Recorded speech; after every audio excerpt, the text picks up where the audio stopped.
Welcome to खोलो किताब।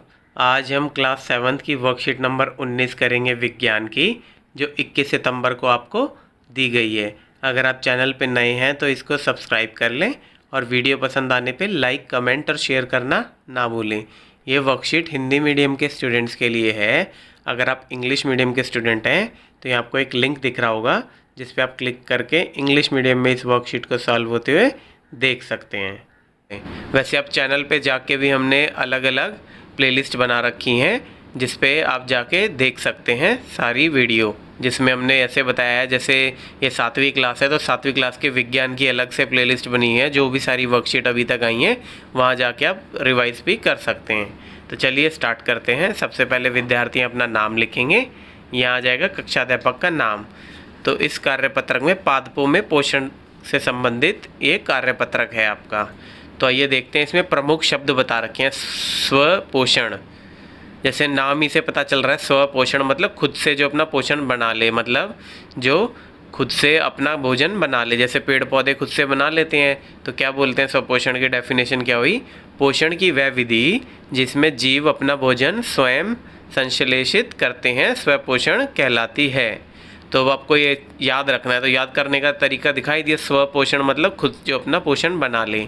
इसमें जैसे पेड़ पौधे होते हैं या एल्गी होती है, वो अपना खुद से बना लेती है। क्यों? क्योंकि इसके अंदर क्लोरोफिल होती है और जब सूरज की रोशनी में वो फोटोसिंथेसिस करती है, किस किस के प्रेजेंस में? कार्बन डाइऑक्साइड लेती है और वाटर के प्रेजेंट में, और वो बनाती क्या है? ऑक्सीजन बनाती है और साथ में कार्बोहाइड्रेट बनाती है। तो वो हो जाते हैं स्वपोषण। फिर है विषम पोषण। अब विषम पोषण इसके विपरीत होता है। वो जीव जंतु जो दूसरे जीव जंतुओं पर निर्भर करते हैं अपने पोषण के लिए, उनको क्या बोलेंगे? विषम पोषण। पोषण की वह विधि जिसमें जीव अपना भोजन अन्य पादप या जंतु से प्राप्त करते हैं, विषम पोषण कहलाती है। इसका उदाहरण क्या है? जैसे देखिए छिपकली वगैरह है, वो दूसरे जीव जंतुओं को खाती है और बाकी चीज़, तो उन्हें बोल देते हैं विषम पोषण। जैसे हम इंसान भी विषम पोषण वाली कैटेगरी में आते हैं, क्योंकि हमारा शरीर खुद से भोजन नहीं बनाता। या तो हम पेड़ पौधों से निर्भर रहते हैं या हम रहते हैं मीट और दूध वगैरह के लिए दूसरे जीव जंतुओं से। फिर एक और होता है परजीवी। परजीवी किसे बोलते हैं? एक जीव, या वो पादप भी हो सकता है, जंतु भी हो सकता है, जो अन्य जीव के शरीर के अंदर या उसके शरीर पर रहता है तथा उससे अपना पोषण प्राप्त करता है, परजीवी कहलाता है। समझ गए आप? कि मतलब एक कोई जीव या पादप दूसरे के साथ ऊपर रहेगा शरीर के ऊपर और उसी से एक तरीके से पोषण प्राप्त करता है, उसी से पोषण चूसता है, उसको कहते हैं परजीवी। उदाहरण के लिए आपने देखा होगा एक अमरबेल आती है। अगर आपने देखा नहीं होगा तो आप अपने मम्मी पापा से पूछ सकते हैं। वो पेड़ के ऊपर अमरबेल चढ़ जाती है। वो क्या है? वो एक तरीके से परजीवी होती है। उसका वो खुद से खाना नहीं बनाती, वो बस उसी में से न्यूट्रिशन या पोषण चूसती रहती है।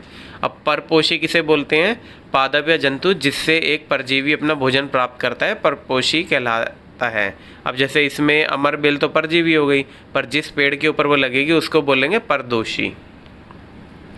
फिर है एक मृतजीवी पोषण। इससे भी आपको पता चल रहा है, वो जीव जो मृत चीज़ों से अपना पोषण प्राप्त करें उसको क्या बोलते हैं? मृतजीवी पोषण।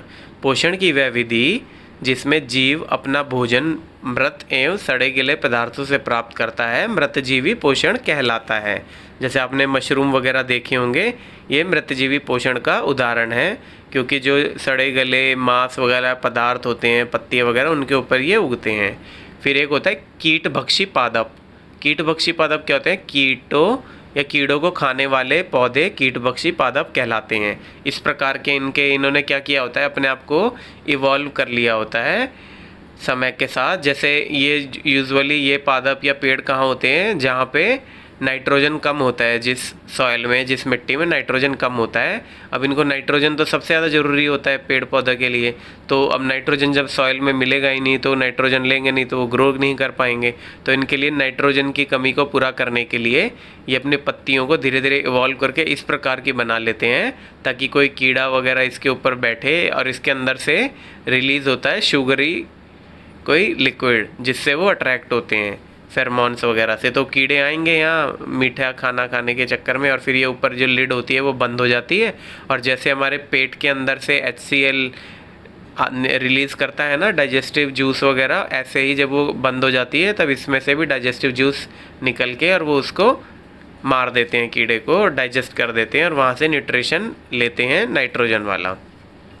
फिर समरण के लिए आपके लिए बताया गया है, सजीवों द्वारा भोजन ग्रहण करने एवं उसके उपयोग की विधि को पोषण कहते हैं। तो आपको पोषण पता चल गया किसे कहते हैं।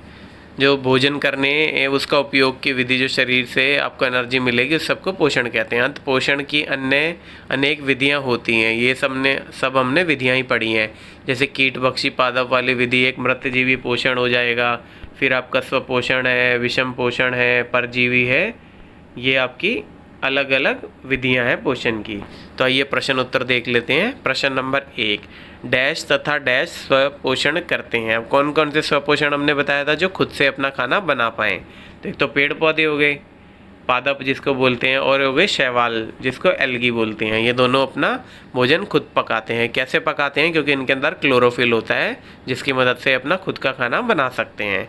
फिर प्रश्न नंबर 2 क्या है? मशरूम या कवक डैश पोषण का एक उदाहरण है। तो ये हमने अभी पढ़ा ही था मृतजीवी पोषण में, किसका उदाहरण मशरूम होता है। तो किसका है? मृतजीवी पोषण का। फिर प्रश्न 3 आ जाएगा, विषम पोषित जीव के 2 उदाहरण लिखिए। उसके पहले आपको पता होना चाहिए विषम पोषी क्या होता है। तो ये हमने भी पढ़ा ही था, जो दूसरे जीव जंतुओं पर निर्भर करे अपने खाने के लिए और खुद से खाना ना बना पाए, उनको बोलते हैं विषम पोषी। तो उसमें क्या क्या उदाहरण हो जाएगा? उसमें दूसरे जानवर हो जाएंगे, जैसे जानवर तो खुद से अपना बना नहीं सकते, और मनुष्य हो जाएगा। ये दूसरे जीव जंतुओं पे या पौधों पे निर्भर रहते हैं अपने खाने के लिए। फिर प्रश्न नंबर 4 है, निम्नलिखित में से सही कथन चुनें। आइए देखते हैं। पहला क्या है? कीटभक्षी पादप अपना पोषण केवल कीटों से करते हैं। तो देखो, ये कीटों से क्या लेते हैं? कीटों से ये लेते हैं नाइट्रोजन, और बाकी चीज़ तो ज़मीन से लेते ही हैं। तो ये सिर्फ केवल कीटों से नहीं लेते, तो ये गलत हो जाएगा। और दूसरा क्या है? अमरबेल परजीवी का एक उदाहरण है। तो मैंने अभी पहले जब पढ़ा रहा था चैप्टर, जब मैंने सबके उदाहरण भी साथ साथ देते हुए चला था, बाकियों के भी मृतजीवी पोषण के उदाहरण कौन से हैं, विषम पोषी के कौन से हैं, वगैरह वगैरह, स्वपोषी पोषण के कौन से हैं। तो उस टाइम मैंने बताया था परजीवी का उदाहरण अमरबेल है। तो ये दूसरे वाला ठीक है आपका। इसी के साथ ये वर्कशीट हमारी कंप्लीट हुई। मिलते हैं नेक्स्ट वीडियो में नेक्स्ट वर्कशीट के साथ। Don't forget to like, comment, share and subscribe the channel. Thank you.